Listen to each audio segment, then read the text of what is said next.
K농구 TV 오신 여러분 환영합니다. 저는 스포츠조선 유동현. 루키더 바스켓 이동환입니다. 저희가 금요일 아침에 잠이 덜 깼네요. 야, 어제 전주에서 뜨거운 밤을 보내고 왔어요. 전주 실내체육관에서. 아 그렇죠, 그렇죠.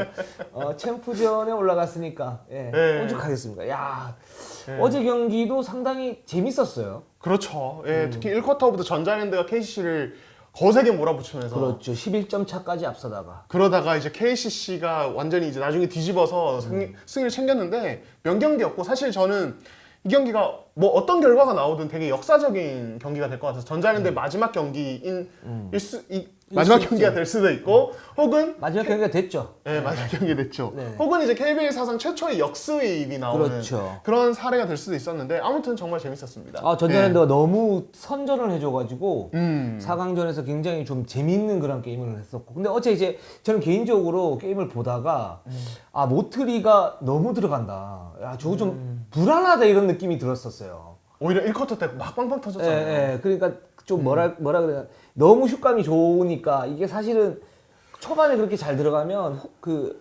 슈팅 평균의 법칙 뭐 이런 것들이 있는데 나중에 또 내려오거든요. 그렇죠. 3쿼터, 4쿼터 이제 내려오는데 이제 그런 부분하고 이제 외곽에서 너무 잘 들어가니까 사실은 안쪽 인앤아웃을 좀 잘해야 되는데 그 부분에서 약간 좀 밸런스가 무너질 수도 있겠다. 뭐 그런 생각을 했었는데 좀 불안함이 좀 현실이 좀 됐었고, 근데 굉장히 잘 싸웠습니다. 모트리 뭐 너무 잘했고요. 그렇죠. 모토리도 정말 잘했고 48좌. 그렇죠. 48좌. 48좌. 원성인 기자가 본인의 이름이 언급된 걸 알고 굉장히 좋아하더라고요. 그래요? 네. 또 이제 저와 비슷한 관종이라서 굉장히 좋아하는 걸 제가 알고 있습니다. 네. 예, 그렇습니다.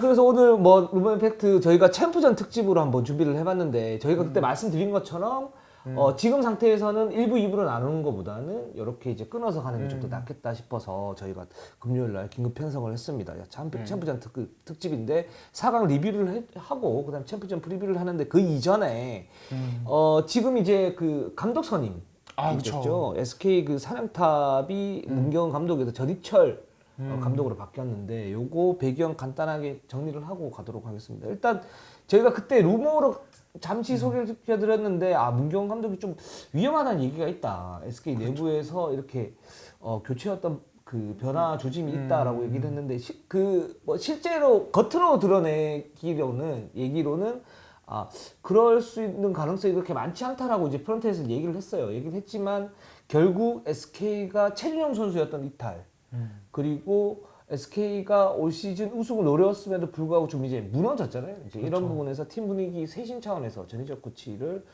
수석 코치를 감독으로 올리고, 그리고 문경원 감독을 기술 고문으로 내리는. 근데 기술 고문인데 솔직히 딱 터놓고 말씀드리면 제가 볼 때는 이게 1년 계약이 남아있기 때문에 이 부분을 채워주려고 하는 거 아닌가 라는 생각이 들고, 실제로는 이제 문경원 감독 자진 사퇴, 경질 요런 이제 폼이고, 전희철 그 수석 코치가 내부 승진을 했다, 이렇게 좀 말씀드릴 수 있을 것 같습니다. 그러면 본격적으로 한번 챔프전 특집에 들어가 보도록 하겠습니다. 4강 리뷰부터 하고 가도록 할게요. 일단 현대모비스 KGC가 3전 전승으로 승리를 갖다 거뒀어요.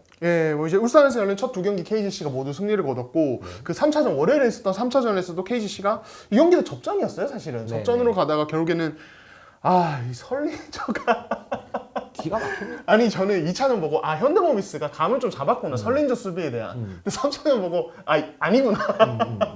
바로 깨달은, 내가 설 교수님을 의심하다니. 그런 반성을 했습니다, 보면서. F학점이에요. F학점이요. 다시 재수강해야 돼요. 예, 맞아요. 그렇습니다. 좀 어떻게 보죠? 설린저의 결국 퍼포먼스에 대해서 언급을 안 할 수가 없어. 지금 어쨌든 6전 선승으로 올라갔단 말이에요. 지금 그렇죠. 6강, 4강. 뭐 정말 대단한 거고, 정말 설린저는 더 이상 설명이 필요 없어요. 모든 농구 팬들이 아실 텐데, 여기서 우리가 something new를 갖다 좀 얘기를 하자면, Something new. 어떤 부분이 있냐면, 저는 그렇게 생각을 해요. 첫 번째, 설린저가 이렇게 위력을 크게 발휘했었던 이유는 설린저 자신의 어떤 기량도 있지만, 또 하나는 기본적으로 KGC의 국내 선수 구성이 굉장히 탄탄하다. 근데 그쵸. 이게 구술이 많은데 깨어야 보배잖아요. 그렇죠. 꿰는 역할, 그 실의 역할을 설린저가 지금 정확하게 해왔다. 실에다가 다이아몬드를 갖다 칠해가지고 지금 깨고 있어요. 그런 느낌. 근데 이제 이 부분이, 그러니까 어떤 부분이냐면, 설린저가 운동 능력이 좀 떨어지고 활동력이 좀 떨어지기 때문에 과연 만약에 국내 선수가 약한 상태에서 하드 캐리, 이 부분이 되겠느냐? 라는 이제 그런 의문점은 저는 있다고 봐요. 그래서 지난번 우리가 설린저가 역대 용병 뭐 여기 이렇게 뜨겠죠. 네. 역대 외국인 선수 랭킹이 어떠냐 해서 저는 2위로 났었고 근데 이동은 이제 1위로 났었죠. 그렇죠. 그랬을 때 네. 이제 동의하신다는 분도 계셨고 댓글을 이렇게 볼 때 아 설린저가 지금 선수 구성이 아니라 좀 약한 선수 구성이었으면 과연 이렇게 하드캐리 할 수 있었겠냐. 이 부분은 입증해야 될 문제가 아니냐. 만약 그게 되면 인정한다. 뭐 이렇게 이제 얘기하시는 분들도 계셨잖아요. 그렇죠. 근데 네. 이제 현대모비스 3점 연패를 한 이유는 저는 세 가지로 보면 첫 번째 설린저, 그다음에 설린저를 받침하는 그 선수들의 활동력, 활동력이 다 좋아요. 그렇죠. 그러니까 설린저의 어떤 그 미세한 약점을 보완을 하고 메워주죠 다. 메워주고 설린저의 강점을 할 수 있는 그 설린저가 모든 이제 요리를 갖다 다 할 수 있게끔 만들어주는 어떤 그런 구조적인 장점들이 있어요. KGC 국내 선수는 제가 볼 때 국내 라인업은 그리고 두 번째는 현대모비스가 만약에 쇼농이 라가나처럼 좀 견실한 외국인 선수였다. 그래서 어떤 팀 플레이나 팀 작전이 싱크로가 최소한 80에서 90% 정도가 맞았다면 과연 설린저가 이만큼 할 수 있었겠느냐. 라는 생각이 들고요. 션농이 기본적으로 수비력이 약하죠. 그렇죠. 약한 상태에서 요리를 막 하는데 그래서 팀플레이를 메워보려고 2차전에 그렇게 준비를 했단 말이에요. 다시 한번 얘기 말씀드리면 국내 선수들이 외곽에 맞고 왔을 때 헬프를 하거나 션농이 들어가주는 그런 역할을 했단 말이에요. 그랬는데 션농이 거기에서 위치를 잘못 잡다가 보니까 오세근한테 터지고 그렇죠. 결국 네. 설린저가 그걸 여기면서 설린저한테 터지고 이렇게 된 거 아닙니까? 그렇죠. 이제 그런 상태이기 때문에 설린저 같은 경우는 제가 볼 때는 챔프전 때 어떤 느낌이 있냐면 KCC를 만나면 이 선수의 정말 진정한 그쵸. 어떤 가치가 좀 나오겠구나. 그렇죠. 그리고 네. 미세한 약점들도 나올 수 있겠구나. 뭐 이런 생각이 좀 들긴 합니다. 예, 저도 완전히 동의. 이따가 저희가 KCC, 네, 할 KGC 때, 시리즈 예, 얘기하기 예, 좀 저도 그 완전 동의하고. 그러니까 뭐 설린저를 폄하하려는 게 아니라 6강에서는 아무튼 이제 포워드, 그러니까 사이즈 우위에 있는 상대들을 만났고 네. 4강에서는 이제 뭐 설명 잘 해주신 션농이 너무 그런 어떤 수비 실수가 많은 선수이기 때문에 감정 컨트롤도 안 되는 그런 부분에서 확실히 우위를 잡아갔고 라거나가 지금 반대 시리즈에서 보여준 모트리에 대한 수비는 저는 굉장히 어쨌든 전체적으로 견고했다고 보거든요. 네, 견고했죠. 네, 정리를 하면은 저는 이게 굉장히 재밌는 매치업이 될 것 같고 네. 그리고 어쨌든 그런 상황에서 그러니까 그 전성현, 그러니까 공격에서는 전성현의 활동량, 수비에서는 문성곤의 활동량, 그리고 오세근은 워낙 경험도 많고 이 어떤 공이 없는 상황에서 컷하는 어떤 빅맨으로서 공간을 치고 들어가는 움직임이 워낙 좋다 보니까 그런 거를 이제 설린저랑 시너지 효과가 나는 거죠. 어떻게 그렇죠. 보면 문성곤은 가스레인지, 예, 전성현은 전기 포트, 예. 예. 그리고 오세근은 이제 그 에어프라이 네, 약간 그런 역할을 하면서 요리에서 설린저로 완벽하게 도왔다. 그렇죠. 예, 이렇게 네, 말씀을 드릴 수 있을 것 같아요. 그렇죠. 예, 그렇습니다. 이제도로 프라이팬. 이제대로 프라이팬. 네네네. 예, 그렇게 뭐 변준이 형은요? 예, 변준이 형은 이제 정말 잘 되는 중국칼 있잖아요. 중화칼. 중학교. 예, 중화칼. 네네네. 모든 선수 다 해야 되나요? 아무튼 그런 부분이 있고 반대로 현대모비스 쪽에서 보면은 그러니까 제가 그 2차전 끝나고 저희 이제 중간 점검을 했을 때 이우석 최진수를 많이 쓰는 게 낫다라고 말씀을 드렸고 실제로 3차전에서 그렇게 했고 그것이 저는 어느 정도 효과를 봤다고 생각해요. 맞습니다. 이우석의 활동량은 정말 기대 이상이었고 최진수도 정말 잘해줬는데 결국에는 이 팀은 뭐 이제 뭐 가드지 문제도 계속 언급이 되지만은 결국에는 국내 라인에서 어떤 3점 화력 이게 그러니까 많이 터질 필요는 없어요 사실은 플레이오프에서. 근데 기본방은 해줘야 된다. 사실 이게 안 되면은 그러니까 현대모비스가 시즌 내내 2점 싸움으로 갔던 팀이란 말이에요. 그렇죠. 수비 성공이요, 트레이션, 빅맨들의 어떤 가담, 이걸 아니면 공격 리바운드, 세컨 찬스 포인트 이걸로 사실 먹고 사는 팀이었는데 플레이오프에 와서는 이것만으로는 견디기 힘들다. 그렇죠. 수비가 그물망을 좁히고 밀집됐을 때 3점을 터트려 주면서 그 그물망을 조금 더 이제 약하게 만들고 그 공간에 또 이제 그 빅맨들이 침투를 해야 되는데 그게 안 되니까 좀 한계가 느껴졌다 이렇게 말씀을 드리고 싶어요. 그렇죠. 네. 플레이오프에서는 제가 계속 말씀드리지만 합법이 좀 다르죠. 그러니까 그래서 션농이 굉장히 불안했던 거고 결국 KGC전에서 사실은 졌어요. 그냥 10번 하면 제가 볼 땐 8승 2패, 뭐 9승 1패 그냥 힘차에서 졌어요. 근데 거기서 션농이 기본적으로 이제 해줘야 될 역할들이 있는데 그게 사실 플레이오프에서는 제가 볼 땐 모두가 맞지가 않아요. 그래서 현대모비스는 션농과 재계약은 사실은 저는 안 했으면 좋겠어요.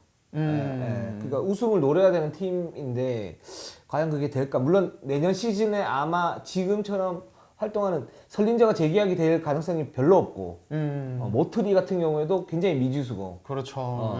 재계약 안 될 가능성이 높고 그렇게 보면 이제 수준이 살짝 떨어질 수 있지만 그런 상태라도 현농은 되게 불안하다. 라는 그렇죠. 생각이 듭니다. 그래서 제가 알기로도 현대모비스 구단도 이번 플레이오프에서 현농의 모습을 지켜보고 굉장히 많은 고심에 빠져 있다고 저는 좀 그렇게 알고 있거든요. 그래서 요거는 뭐 좀 업데이트 되는 대로 저희가 또 소식을 전해드리도록 하겠습니다. 그리고 현대모비스가 뭐 유작감도 그렇게 얘기를 했죠. 경기가 끝난 다음에 서명진이나 이우성이나 이런 선수 이제 경험치를 쌓았다. 이렇게 얘기를 하는데 아직도 좀 부족하다는 생각이 들어요. 어떤 느낌이냐면 예를 들어서 변준영 같은 경우에 그 플레이오프 때 수비에 집중을 하니까 그 수비만큼은 뚫리지가 않아요. 그렇죠. 네. 그러니까 공격에서는 그 선수가 뭐 어떤 그 미세한 약점들, 그 외곽의 어떤 약점들이 있어서 기복이 있을 수 있는데 수비가 이렇게 뚫리지 않으니까 그 부분에서 단단한 그러니까 상수 느낌이 있단 말이에요. 이재도도 마찬가지고. 그렇죠. 근데 서명진이나 이현민이나 김민구는 그렇지 않아요. 완전 변수 같아요. 그러니까 특히 서명진이 핵심이라고 얘기를 했는데, 그러니까 성장하고 있는 선수도 맞고.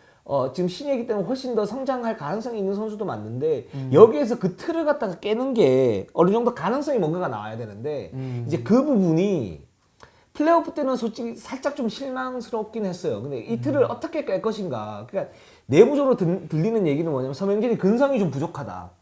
이런 얘기들이 이게 굉장히 중요하긴 하거든요. 그냥 정신력이 아니고 이 틀을 깨고 내가 한 단계 올라서고 상대를 갖다가 넘어서겠다 이런 의지의 문제가 있어야 기술이나 어떤 부분이 있을 때 그게 시너지가 나면서 깰 수 있는 거거든요. 게다가 서명진이 운동 능력이 그다지 좋지 않기 때문에 이런 부분에서 서명진의 그런 근성 그리고 거기에 따른 이제 노하우 자기의 센스 이런 부분을 합쳐서 이렇게 대응을 해줘야 되는데 이 부분에서는 서명진이 올 비시즌 때 좀 뭐랄까 숙제가 좀 많아진 느낌이 있어요. 네.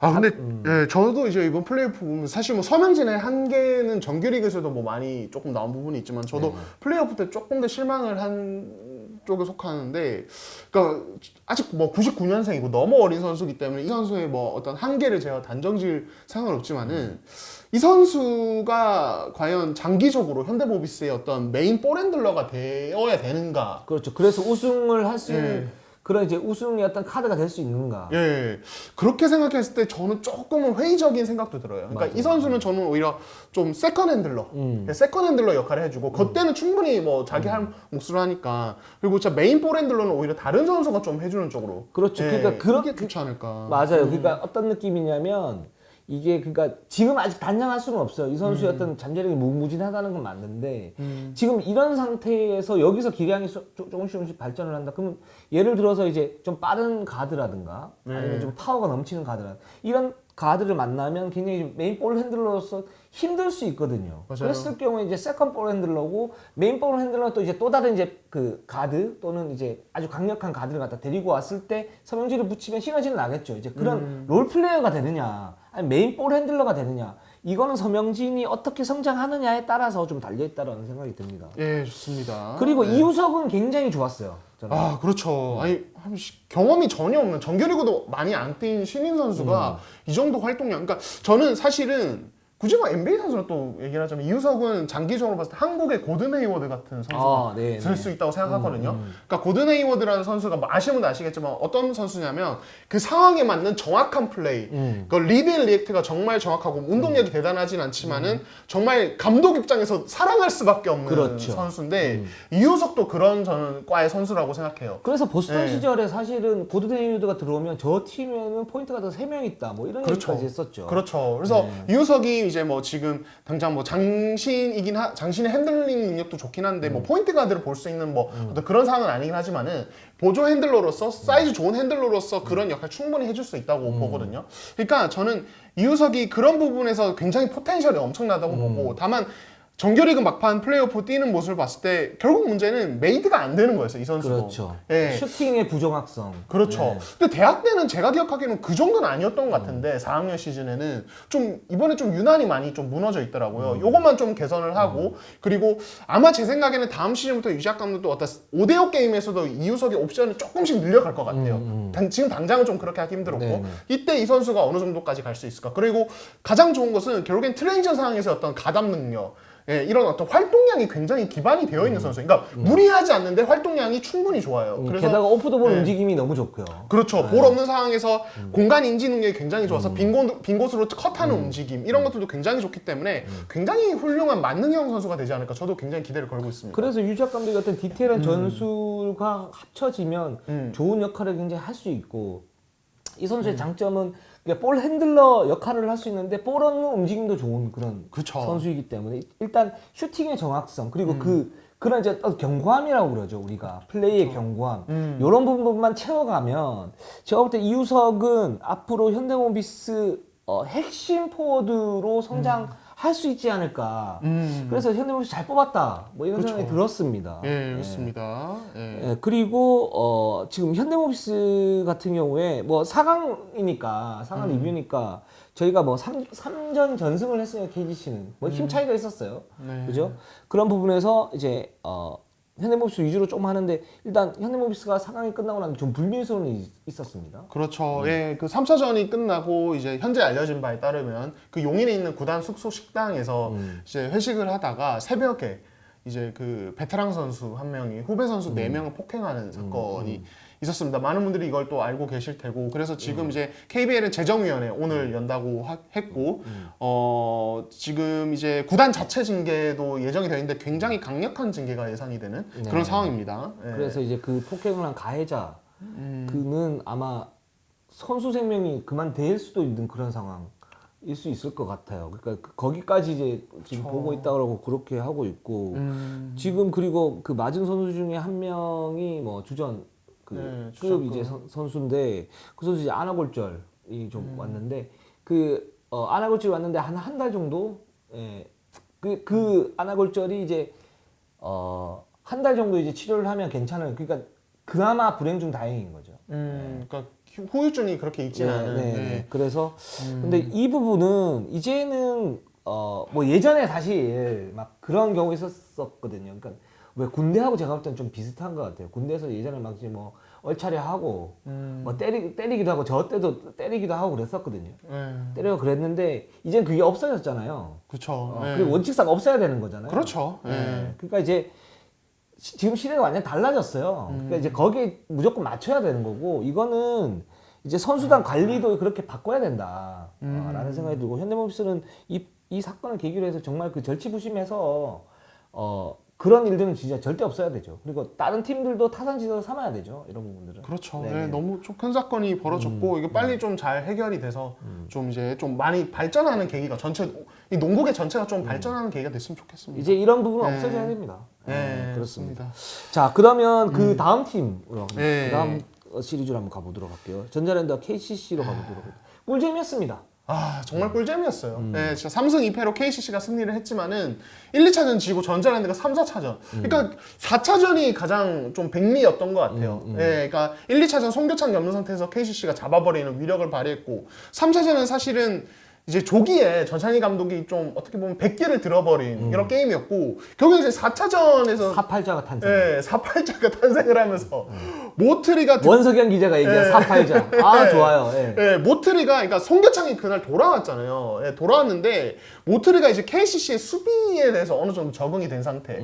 여기에다가 이제 전창민 감독이 말하기로는 KCC의 어떤 배드 오펜스가 전자랜드의 굉장히 쉬운 득점으로 얼리 오펜스랑 어떤 속공 득점 이어지면서 KCC가 그냥 확 무너져 버리는 이런 정말 뜻밖의 상황이 벌어지면서 이게 정말 저는 이거 5차전까지 정말 몰랐어요. 예, 5차전까지 갔고 근데 이제 전창민 감독 말로는 이렇습니다. 그러니까 내가 교만했고 선수들한테 되게 부끄러웠다. 예, 그러니까 솔직히 말하면 4차전 때 너무 자신만만해서 준비를 제대로 안 했다라고 했는데 5차전 승리하고 나서는 역시 플레이오프는 진짜 준비를 많이 해야 되는 거 내가 반성 많이 했다 이렇게 말씀을 하시더라고요. 아직 네. 그 베테랑 감독이 이제 그렇게 얘기를 하니까 굉장히 좀 신선하고 저도 이제 배울 점이 많다고 생각을 하는데 그러니까 뭐냐면 그 2차전 다 끝나고 나서 자기가 가면서는 시리즈가 여기서 끝나겠다. 끝나겠다 그랬는데 역시 전자랜드가 유동 감독이 준비를 좀 잘하는 것 같다. 그 전 감독님은 KGC전 필름도 같이 보고 있었대요. 벌써 챔프전 생각을 하고 있었어요. 네. 그럴 수 있죠. 그렇죠. 그럴 수 있는데. 네. 근데 역시 이제 전자랜드 정말 만만치 않은 팀. 그러면서 이제 내가 정말 잘못 생각했구나. 역시 오랜만에 돌아와서 감이 좀 떨어졌구나 이런 얘기를 하셨는데 그럴 수 있습니다. 그럴 수 있고. 그렇죠. 근데 전자랜드가 힘이 확실히 있어요. 그리고 어떤 느낌이냐면 3차전, 4차전 이렇게 봤을 때 그러니까 라거나의 어떤 세부적인 약점은 좀 있었었다. 그러니까 외곽에서의 어떤 활동력이 좀 떨어지는 그런 부분. 맞아요. 근데 그런 부분들을 모트리가 너무 잘 공략을 해버리니까 거기서 사팔자가 탄생했던 거고, 또 하나는 송교창이 이제 4차전에 나왔을 때는 약간 혼란함도 있었다고 봐요. 그러니까 송교창이 처음에 투입이 돼가지고 이제 미드 점퍼를 2차례 또 이렇게 그쵸, 넣었죠. 미드 점퍼 하나 하고 3점. 3점 하나 하고 넣으면서 송교창 괜찮은데 그랬는데 KCC 시스템 입장에서는 어떤 부분이 있냐면 송교창은 달려주고 내외곽에서 수비를 해주고 블럭을 떠주고 그렇죠. 이런 부분이 팀 공헌도가 극대화되는데 사실 송교창의 어떤 몸 상태로는 그런 부분이 쉽지는 않았던 거죠. 안 되죠. 네. 네. 그러니까 이게 변환 과정에서 어떤 그 오류들이 이제 좀 났었었고 그 부분을 전자랜드가 그 3차전 했던 기세를 이어가면서 4차전에 승리를 갖다 거두니까 여기서는 이게 역수입이 아니냐 뭐 이렇게 됐다가 결국 5차전에서 이제 심기일전을 하니까 제가 볼 때는 KCC는 KCC대로 정상 게임을 했어요. 그러니까 3차전, 4차전 때는 문제가 트랜지션이 제대로 안 되면서 KCC다운 농구를 못 했었어요. 그렇죠. 네. 근데 5차전에서는 그런 부분이 나왔고 거기에 플러스 알파로 김지현 선수가 너무 맹활약해줬고. 그렇죠. 근데 그 부분도 어떻게 보면 상수라고 저는 생각하는데 유현준, 김지한, 유병훈 그 다음에 저기 또 이정현. 뭐 이정현, 정창현 이 선수 중에 한둘은 터지거든요. 그렇죠. 그 로테이션이었던 위력. 근데 그게 이제 김지한이 잘 이렇게 터졌다. 이렇게 봤기 때문에 전자랜드가 5차전에서 패하지 않았나. KCC가 올라가지 않았나라는 생각이 듭니다. KCC 입장에서는 좀 고무적인 게 5차전에서 정말 5차전 KCC 농구가 진짜 KCC 농구거든요. 그렇죠. 그 강력했던. 그러니까 자신들의 농구를 되찾고 올라갔다는 게 중요하고. 근데 저는 4차전까지 보고 나서 어떤 생각도 했었냐면, 그러니까 전찬희 감독이 직접 체력 문제를 언급을 했어요. 근데 6강을 쉬고 온 팀이 체력 문제를 언급해서 되게 좀 뭔가 약간 어떻게 보면 팬분들 입장에서는 아니 그렇게 쉬고 왔는데 왜 체력 문제를 이렇게 말씀하시는데, 이제 저희가 저번에 그 KCC의 이 휴식기 대응법 변화에 대해서 언급을 할 때 전찬희 감독이 훈련 강도를 높이는 걸 다 해답이라고 얻었다라고 얘기했는데, 그래서 제가 그거를 감안하면서 보니까 지금이 그 운동량을 쉬는 기간 운동량을 늘리면서 체력이 약간 다운돼 있는 시점, 내려가는 어떤 이제 그 뭐랄까 사이클상 내려가는 시점일 수도 있겠구나 이 생각이 들더라고요. 그러니까 그 타이밍에 하필 전자랜드가 확 몰아붙이면서 이들은 몸이 확 올라와 있죠. 6강 치르면서.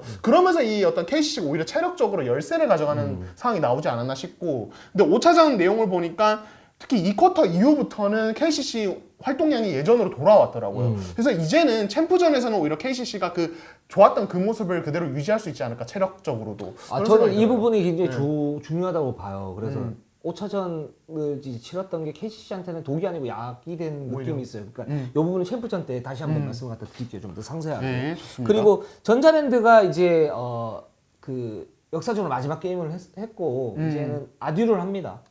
그렇습니다. 그래서 이제 뭐 인수팀 이 과정이나 뭐 현황에 대해서 굉장히 궁금하실 거예요. 근데 이 부분이 계속 말씀을 드리지만 굉장히 극비리에 진행이 되고 있고, 그래서 KBL도 거기 있는 실무자 하나, 그리고 뭐 예를 들면 총재, 그리고 사무총장 요 정도 한 2-3분밖에 모르고, 전자랜드도 최고 책임자 한 분, 한 4명, 5명 정도밖에 모르는 그런 상태예요. 그만큼 극비리어 가고 있는데, 근데 제가 지금 알고 있는 바에 의하면, 그래서 많은 얘기들이 나왔었죠, 사실은. 그렇죠. 네. 인수팀이 없는 거 아니냐. 그리고 뭐 입찰을 한다고 그랬는데 입찰이 지금 뭐 제대로 되지 않으면서 이게 없는데 고군분투하고 없는 거 아니냐. 그리고 전자랜드가 뭐 1년 더 하는 거 아니냐. 뭐 이런 얘기가 있는데, 제가 지금 확인한 바에 의하면 일단 인수팀이 있습니다. 기업이 있다. 네. 인수팀이 있어요. 그러니까 있고, 그 다음에 5월 중순 5월 중. 정도면 지금 실무 협의까지 가면은 이게 인수팀이 거의 확정이 되는 그런 상태거든요. 그러니까 5월 중순 되면 그게 판가름이 납니다. 네. 그렇기 때문에, 근데 지금 이제 연고지를 어떻게 하고, 그리고 그게 실무 협의죠. 그렇죠. 그리고 뭐 인수 대금을 얼마로 하고, 그 선수단을 어떻게 승계를 하고, 이런 부분은 이제 실무 협의를 해야 되는데, 일단 인수팀이 있다. 그래서 5월 중순 정도 되면 구체적인 윤곽이 확 드러날 것이고, 그 이후로 실무 협의를 갖다 할 것이다. 그러니까 전자랜드가 인수가 된다. 라고 저는 확인을 했어요. 그러니까 현재로서 인수 가능성이 굉장히 높다. 높다. 네. 예, 굉장히 높다. 8, 90% 정도 된다. 이렇게 좀 말씀을 드리고 싶어요.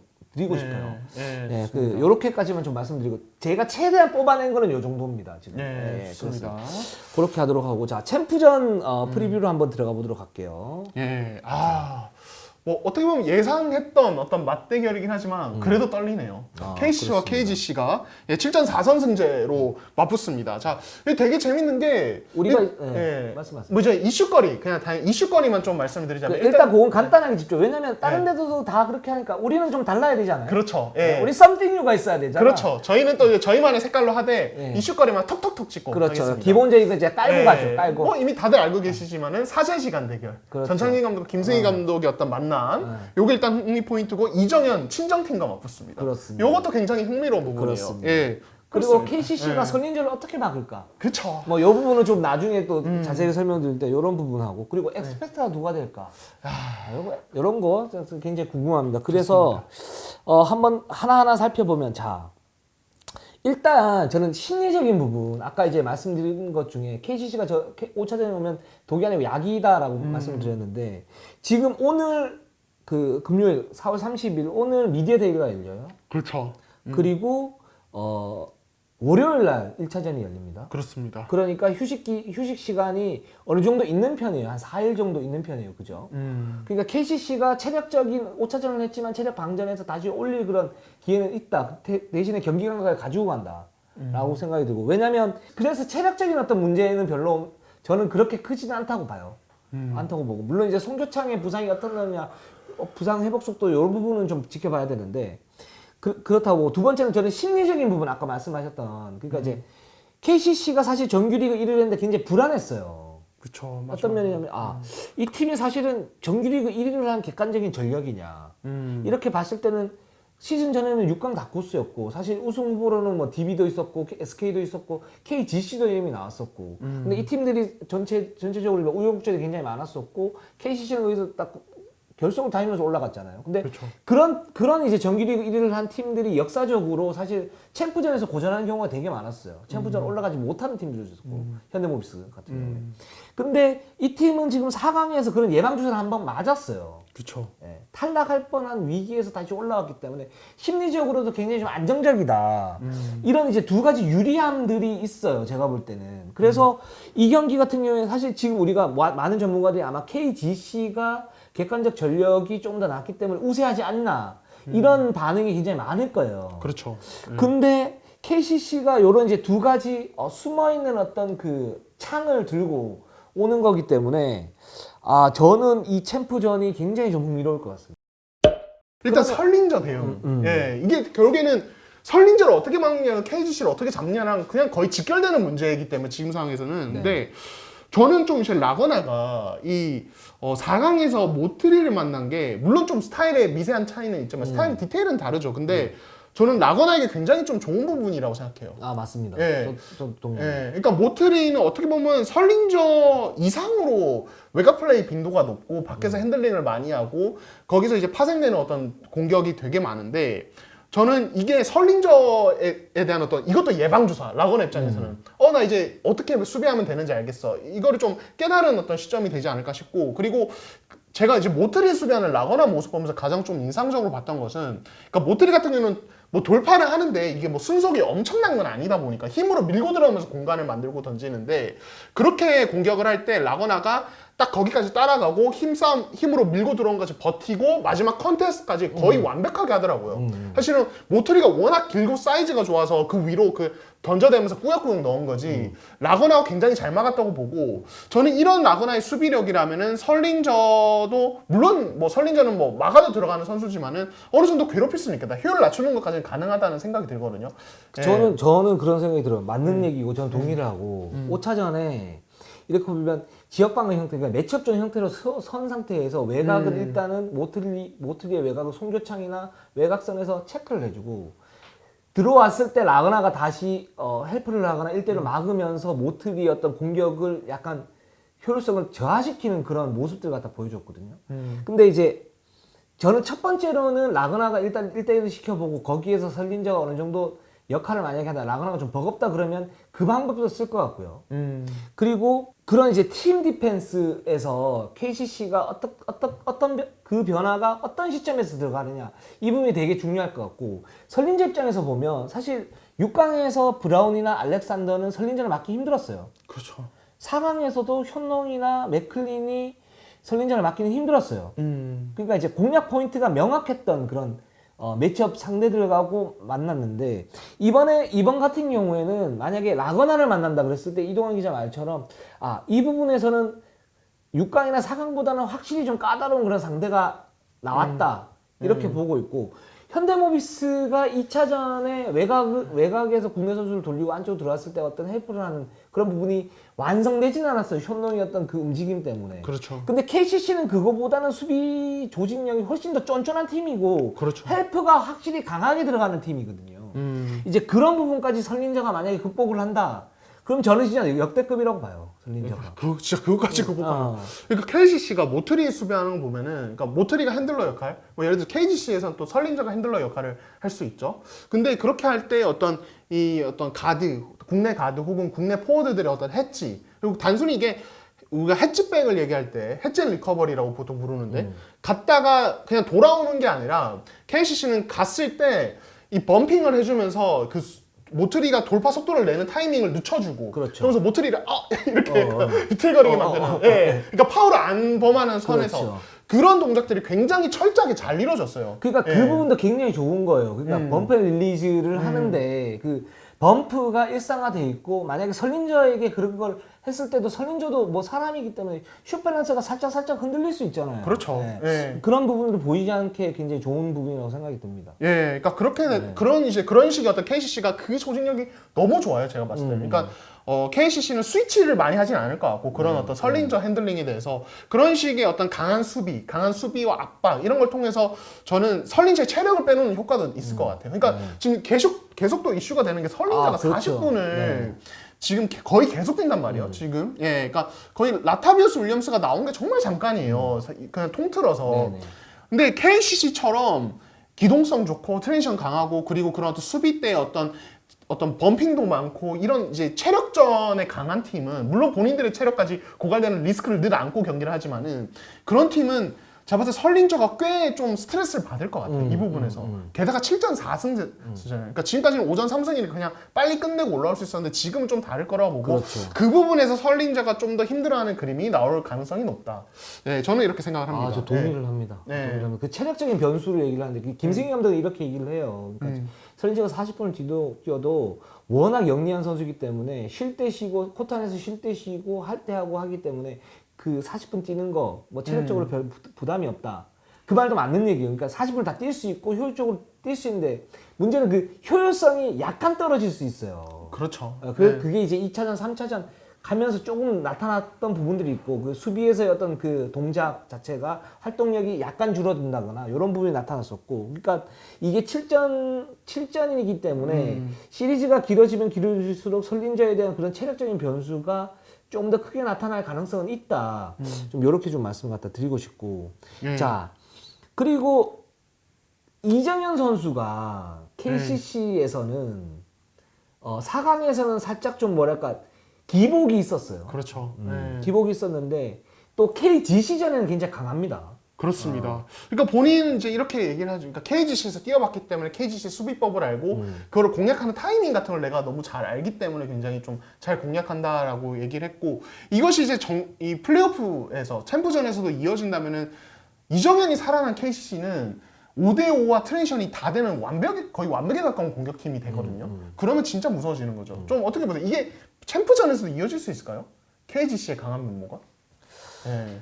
저는 가능하다고 봐요. 가능하다. 네, 가능하다고 봐요. 그 어떤 부분이냐면 그러니까 허훈이 KGC한테 강한데 그 강한 이유가 저는 뭐 단지 KGC니까 심리적으로 강해요. 이거도 있지만 기술적인 면으로 볼 때는 파워에서 이재도나 변준영을 앞서요. 맞아요. 그렇기 때문에 2대2 공격이나 이런 걸 할 때 허훈은 자신의 어떤 몸 컨트롤을 할 수 있으면서 돌파를 하거나 미드 점퍼를 쏘거나 석점을 쏜단 말이죠. 근데 이정현도 파워가 좋은 선수예요. 그렇죠. 예, 근데 만약에 저는 이제 이정현을 문성곤이 예를 들어서 맞는다. 그러면 여기에서 뭔가를 떨어뜨릴 수가 있는데, 근데 뭐 이재도나 변준영을 많이 붙인다. 이랬을 때는 이정현이 기본적으로 파워가 있고, 물론 이제 운동 능력은 좀 떨어지지만 거기에 따른 어떤 그 여유, 그리고 패싱 게임 이런 부분들이 되기 때문에 어느 정도 통할 것 같다라는 생각이 들고, 그 김승희 감독은 제가 볼 때는 다운 디펜스를 많이 썼잖아요. 그렇죠. 네, 6강에서 네. 호응을 잡기 위해서 이제 저는 그 수비를 같이 이제 적용을 시킬 것 같은데, 근데 또 이정현은 또 다르거든요. 호운하고는. 그러니까 호운이 빠르면서 어떤 경기를 읽는 능력이나 이런 부분은 살짝 떨어진다면, 이정현은 빠르진 않지만 파워가 있고 공간을 만들면서 미드 게임을 잘하고 거기에 따른 2대2 공격 또는 이제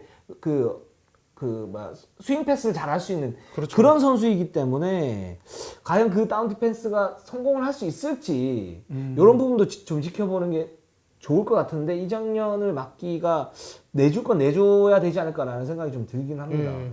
이정현 같은 경우는 뭐 워낙 경험도 많고 노련함이 있어서, 그러니까 저는 이제 KCC 입장에서 기대를 할 수 있는 게 문성곤을 좀 파워 트러블에 걸리게 만드는 부분이라든지 혹은 체력을 빼놓는 부분. 왜냐면 문성곤이 무섭게 작동하는 방식 두 가지예요. 결국에는 락다운 디펜더로 활동하는 것, 그리고 오펜스 파워를 유도하는 어떤 그런 어떤 활동량이 잃는 그런 것도 좋고, 또 하나는 결국에는 지금 플레이오프에서 가장 드러나는 공격 리바운드 가담 능력이지 않습니까? 그렇죠. 근데 이정현이 어떤 이제 본인이 조금 고전을 하더라도 문성곤을 달고 다니면서 이 선수의 체력을 빼놓고 이 선수의 파워를 쌓이게 만들면은 사실은 KGC의 수비적인 활동량이 사실 전체 100이라고 봤을 때는 많이 떨어질 수는 있어요. 예, 그러니까 KGC가 다른 선수도 그런 건 되게 잘하는 편이긴 하지만 문성곤은 핵심 중에 핵이고, 그리고 양희종이 제가 봤을 때는 이게 김승희 감독이 좀 일부러 세이브를 하려고 하는 건지 본인도 좀 완급 조절하는 건지 몰라도 활동량이 지금 엄청나진 않거든요. 전성기랑 몸 비교하면. 컨디션이 그 정도인 것 같아요. 제가 볼 네, 때는. 네. 아직 지금 부상에서 많이 시달렸으니까. 그러니까 문성곤만 좀 어느 정도 떨어뜨려놔도 KGC의 그 견고한 활동량이 어느 정도 약간 떨어질 수 있다. 예, 이제도도 조금 이제 지금 컨디션이 그렇게 좋은 편은 아니고 전체적으로. 문성곤 얘기를 했으니까 또 얘기를 하면, 이정현이 이제 인상한테 강한 이유 중에 하나는 뭐냐면, 그러니까 수비할 때 부담이 그렇게 많지가 않아요. 원래 이제 수비할 때 부담이 많으면 공격에서 영향을 미치지 않습니까? 근데 그렇죠. 이정현을 문성곤이나 양희종에게 붙이면, 수비할 때 붙이면 체력적으로 그렇게 부담감이 많지는 않아요. 그렇죠. 그러니까 문성곤은 많이 돌아다녀야 돼요. 근데 이정현을 많이 지치게 만들어야 되는데, 근데 이제 외곽 슛이 사실은 좀 그렇게 뭐 부정하다 보니까, 그러니까 KCC 입장에서는 맞으려면 전성현한테 맞지 말고 문성곤이나 양희종에 맞자, 뭐 이런 이제 전술을 어느 정도 내부적으로 가지고 갈 거 아닙니까? 그렇죠. 그랬을 때 이정현을 붙이면 수비적인 어떤 체력적인 부담감이 그렇게 많지는 않은 그런 상태이기 때문에, 그런 면에서도 이정현이 공격에서 좀 더 원활한 그런 부분들이 있고, 반면에 문성곤은 많이 돌아다니면서 이정현의 그런 어떤 체력의 이런 부분을 빼줘야죠. 네. 그런 이제 어떤 적인 어떤 시스템도 있다라고 보고 있습니다. 그런 생각도 들어요. 그러니까 문성곤을 지금 모비스는 그렇게 하지는 않았거든요. 현대모비스는 그렇게 하지는 않았는데 전성현 막는데 집중하느라. 근데 만약에 KCC가 좀 의도적으로 이정현을 붙이고 이정현이 문성곤을 약간 세깅하는 식으로, 그러니까 3점 던질 때면 던져봐라는 식으로 확률 게임 가자라는 식으로 했을 때 메리트가 뭐가 생기냐면, 3점을 던지는 선수가 공격 리바운드 가담하는 건 되게 어려운 일이거든요. 거의 불가능하죠. 예, 불가능해요. 그러니까 림 바로 앞에 맞고 그냥 자기 앞에 떨어지지 않는 이상은. 슬램덩크의 강백호가 아닌 이상. 그렇죠. 예. 그렇다면 오히려 문성곤의 어떤 리바운드 어떤 가담 능력도 반감시키고 어떤 그 세깅 확률 작전을 유도하면서 문성곤의 심리적인 부분도 건들 수 있고 그 어떤 일석이조의 효과도 있지 않을까. 그냥 지금 얘기 들으면서 문득 생각나는 게 KCC가 어떤 선택을 할지 되게 기대가 됩니다. 네, 그렇습니다. 예. 그래서 이제 그런 이제 포인트들이 좀 있다, 이 챔프전에서는. 그래서 그런 역학관계를 좀 잘 봐야 된다라는 생각이 들고, 거기에 뭐 이제 김승희 감독의 어떤 전략 전술, 그러니까 전정현 감독의 전략 전술이 이렇게 맞대응하는 부분들이 생기겠죠. 이제 그런 부분들은 저희가 챔프전을 보면서 또 다음 주에 한번 말씀 갖다 드리고. 예. 자, 챔프전 엑스펙터가 굉장히 중요하지 않습니까? 뭐 이게 저는 이제 챔프전은 완전 초단기전은 아니고 그러니까 단중기전이라고 생각이 드는데, 이 엑스펙터가 굉장히 중요합니다. 사실 5차전에서 KCC가 승리를 거뒀던 이유는 뭐 송교창 선수였던 가세도 있었지만 김지한 선수가 잘했죠. 그렇죠. 활약을 정말 잘해줬죠. 그런 부분이 있는데, 자, 챔프전 최고의 엑스펙터 누구라고 생각을 하십니까? 저는 KCC 입장에서 유현준이라고 봅니다. 유현준. 예. 그러니까 지금 KGC가 사실은 올라오면서 조금 걱정스러운 거는 이재도가 안 좋아요, 계속. 그러니까 저는 모비스랑 만나면 확실히 살아날 줄 알았는데 그게 아니고 본인이 지금 이제 뭐 부상이나 슛 밸런스가 다 좀 여파가 있는 것 같은데. 부상에 따른 슛 밸런스 여파가 있는 것 같아요. 예. 근데 저는 유현준이 만약에 이재도와의 매치업에서 동등 혹은 우위를 가져가는 경우가 생기면 물론 KCC는 로테이션을 활발하게 돌려서 김지환까지 같이 쓰지만은 네. 저는 이러면은 앞선에서 KCC가 앞설 거라고 보거든요. 그러니까 이게 뭐냐면 지금 KGC는 6강에서 KT와의 앞선 싸움에서 허운 때문에 너무 고생을 했지만은 변준영이 허운을 기대 이상으로 잘 막아주면서 그리고 다른 쪽에서 우위를 가져가면서 좀 괜찮게 갔고 그리고 4강 시리즈는 사실은 서명진, 이현민은 KGC에게 어떻게 보면은 굉장히 먹음직스러운 어떤 요리였어요. 근데 KCC는 지금 활동량까지 올라온 KCC는 어떤 로테이션 폭, 활동량 그리고 어떤 전술 이행 능력까지 사실은 앞에 두 팀과는 훨씬 또 레벨이 높아요. 그렇기 때문에 유현준만 이재도에게 어느 정도 이건 사실 뭐 어떻게 보면 KCC 가드진을 제가 대표해서 얘기하는 걸 수도 있어요. 유현준이 이재도와 매치업에서 그렇게 안 밀린다면은 저는 이 앞선에서 KCC가 우위를 가져가면서 설린저 쪽에 조금 더 안정적으로 뭐 수비나 이런 거 집중하면서 시리즈를 잘 풀어갈 수 있지 않을까. 이런 생각이 들거든요. 그 전자전도 그렇게 얘기를 했어요. 그러니까 전자전자 3, 4차전에서 고전한 이유 중에 하나가 유현준의 부진이었다.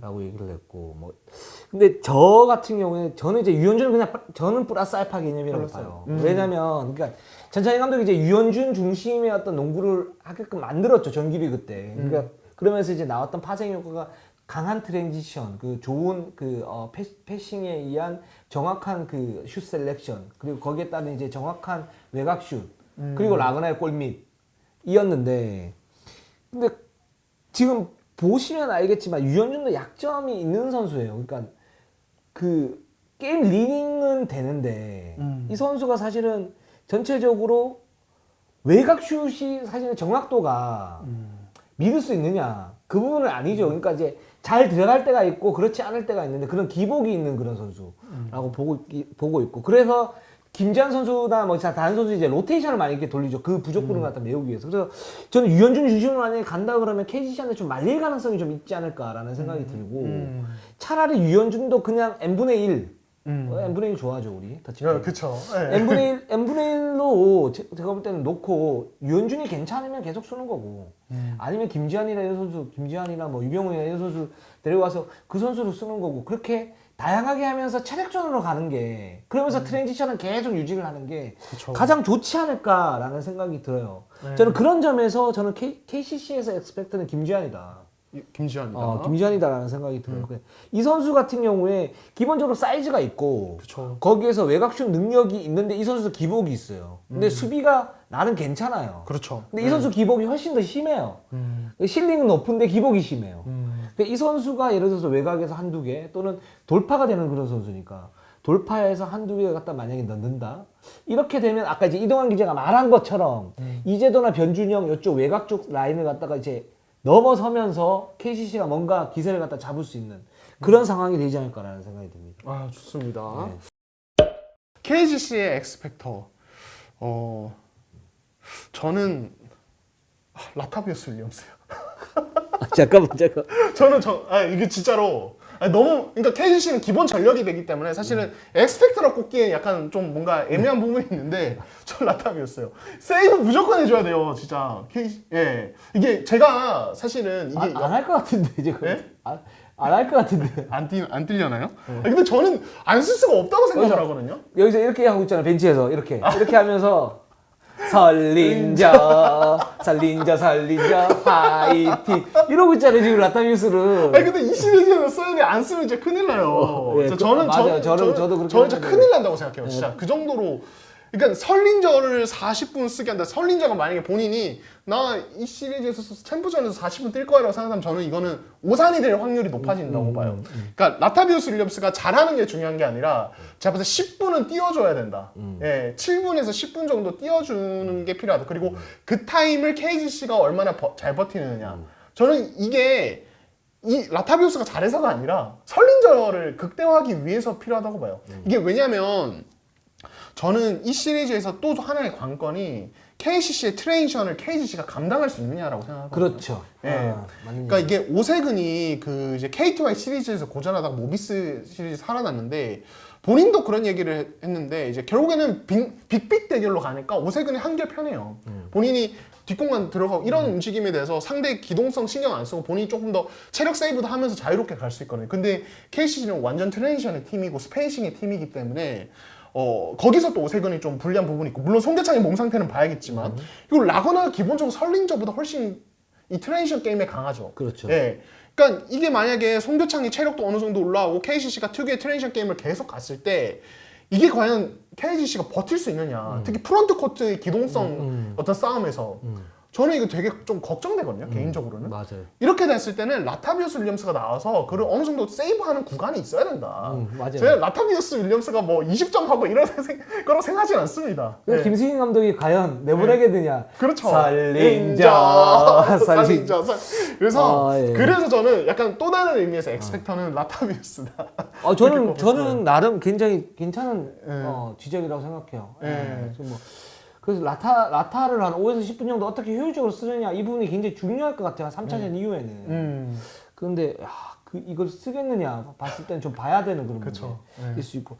저는 변준영 선수 같아요. 변준영이다. 네. 그러니까 이제 이제도는 지금 이렇게 보면 뭐 그 유현준이나 아니면 뭐 유병훈이 나오고 김지현 나오고 이러면 똔똔이 될 것 같고. 그다음에 전성현은 제가 볼 때는 KCC가 집중적으로 막을 것 같고. 그쵸. 무조건이죠. 네. 그래서 뭐 해지앤백 뭐라든가 아니면 거기에 이제 활동이 굉장히 좋은 선수를 해서 찰가머리 수비를 할 것 같고. 그러면 전성현은 해줄 건 해주는데 여기에서 어떤 폭발력이 있어서 20점, 30점 넣느냐 그건 아닌 것 같고요. 뭐 10점 안팎으로 넣으면서 자기 수비를 해주고 그래서 중요할 때 터지고 뭐 이런 정도. 그러니까 그런 부분이 그래서 예상이 어느 정도 가능한. 그 설린저하고 라거나도 그러니까 설린저가 뭐 엑스펙터라고 하기에는 워낙 코어니까. 그렇죠. 그 제외하고 오세근이 있는데 오세근 같은 경우에는 그 준 엑스펙터는 맞는데 KCC가 나름 뭐 더블 팀이나 이런 부분을 갖다 가면서 조직적으로 가면서 오세근을 어느 정도 막을 것 같아요. 저도 완전 동의합니다. 네, 그런 느낌이고 그리고 그 아까 말씀하셨던 KCC의 트랜지션에 과연 견딜 수 있겠느냐 뭐 이런 부분도 좀 생기고 그래서 그런 부분을 플러스 마이너스 하면 마진은 비슷할 것 같고요. 근데 그럼 여기에서 지금 뭐 양희종, 문성곤 이렇게 있지만 저는 변준영을 누가 막을지는 모르겠는데 이 변준영을 막을 때 이 선수가 두세 개 정도의 돌파 또는 오픈 찬스에서 석점 그쵸. 이런 부분이 메이드가 되느냐 그리고 수비에서 과연 그 반대쪽 사이드도 변준영 사이드가 엑스펙트가 되니까 이 변준영이 그쪽에 수비를 해주면서 그런 공격이 되느냐 여기에서 점수가 한 5점 왔다 갔다 하면서 플러스 마이너스가 될 것 같아요. 그래서 저는 이제 변준영 선수가 잘하면 굉장히 좀 각광을 받을 수 있을 것 같고 아니면은 파울 트러블에 일찍 걸리면서 아무것도 못 해보고 가는 시리즈가 될 수도 있을 것 같고 이런 생각이 좀 듭니다. 그럼 변준영, 김지환에서 네. 갈린다. 네, 그런 생각이 좀 들어요. 좋습니다. 네. 자, 그렇습니다. 자, 저희가 챔프전 그 프리뷰를 좀 최선을 다해서 하고 있는데 자, 그럼 마지막으로 우리의 전망 한번 보도록 하겠습니다. 저는 계속 헷갈려요, 지금. 헷갈린다. 엄청 헷갈려요. 어렵다는 거죠, 한마디로. 엄청 어려워요, 지금은. 그러니까 두 가지 시나리오가 있는데 근데 두 가지로 하면 또 재미가 없어 하실 거 아니에요. 네. 일단 두 가지를 말씀드리고 제 최종 선택을 말씀드릴게요. 저는 이 시리즈가 빨리 끝난다. 그러면 KGC가 4승 한 1패 정도로 끝낼 것 같아요. 빨리 끝나면. 빨리 끝나면. 그러니까 1차전이나 2차전을 하나를 잡는다, KGC가. 또는 두 개를 다 잡는다. 그러면 정말 빨리 끝날 것 같고. 근데 그렇게 될 확률보단 제가 볼 땐 7차전까지 가서 KCC가 4승 3패로 이길 것 같습니다. 네. 자, 둘 중에 하나. 네. 그러면 KCC가 4승 3패, 저는. KCC in 7. 네. 근데 제가 어제 전주 경기 끝나고 네. 급하게 기차 올라오는 KTX에서 혼자 그 이제 조각상 아시죠? 생각하는 사람. 네네. 그 자세로 정말 이거를 뭐를 예상해야 되냐 그걸 고민했어요. 오늘 이리농구 방송을 해서. KTX에서 하셨다고요? 네, KTX에서. KTX에서 이걸 하셨다고요? KTX에서 조금 이제 넓은 자리여가지고 산천. 그 얘기를 하려고 그랬는데 말하는 일반석은 좀 그렇지. 맨날 이러고 다녔어. 이렇게 다녀야 되잖아요. 네, 산천이어서 네네. 조금 이제 여기 공간이 있어가지고 네네. 옆에 분이 보이나 그러시던데 혼자 엄청 고민했거든요. 저 오면서도 다시 복귀를 했어요. 내 생각에 맞는가. 네네. 근데 저 이동혁 기자가 말한 건 저랑 똑같아서 좀 소름 돋았습니다. 그래요? 저 KCC인 세븐입니다. KCC는 네. 이러다 우리 농활모 될 수 있어요? 그럴 가는 수도 건 있죠. 한순간입니다. 진짜 위험한데. 뭐 이런 거 재미 아닙니다. 네. 근데 제가 이제 이동혁 기자 느꼈을 수도 있어요. 제가 이 프리뷰를 하면서 KCC가 메리트를 가질 부분에서 계속 언급을 하니까 제 생각이 그쪽으로 많이 기울어서 자꾸 그쪽으로 가는 건데 저는 그 체력전, 트레이션 게임이 이 시리즈의 포인트가 될 것 같고 이거에서 KCC가 결국에는 우위를 가져갈 거라는 생각이 들어요.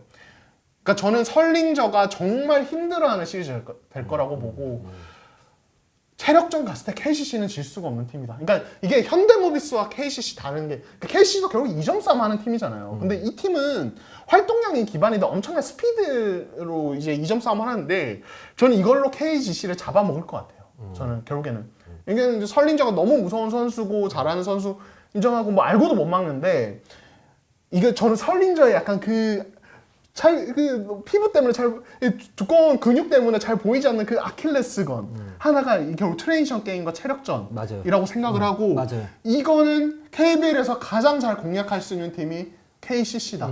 그래서 저는 KCC 인 세븐 저 역시 빨리는 못 끝낼 것 같고 조심스럽게 그 7차전까지 가면 좋겠습니다. 그럼 재밌잖아요. 그렇죠. 이기는 편 우리 편. 이기는 편은 우리 편이죠. 그러다가 KGC가 4승 1패, 4승 2패를 끝내면 우리는 농활모 되는.